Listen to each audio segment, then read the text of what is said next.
What are your views on Bitcoin, and how do you think of that asset given kind of the macro backdrop? Well, the thing that's interesting about Bitcoin, I've been interested in Bitcoin since I think I first bought it in 2012, maybe. Okay. And we invested in a number of, we're not a crypto investor, but we did express a thesis back in 2017, 2018, that we thought that crypto would graduate from being an institutional asset class, from being really more of a consumer retail phenomenon. And so we ended up investing in institutional custody through a company called BitGo. And we also invested in we were the seed investor in Multicoin Capital, which was a crypto-focused hedge fund.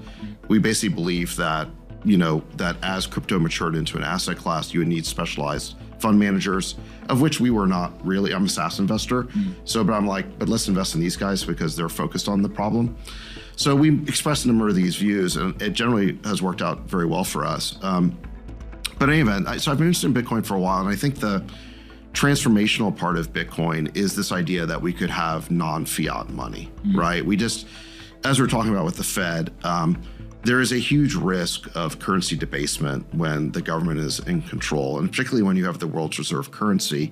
There's just such an enormous temptation to print money to finance your budget and to rack up loans that become unpayable. We're at like 130% of GDP now we owe. So we owe an amount of money greater than the size of our entire economy or our economic output. That sounds very hard to repay to me.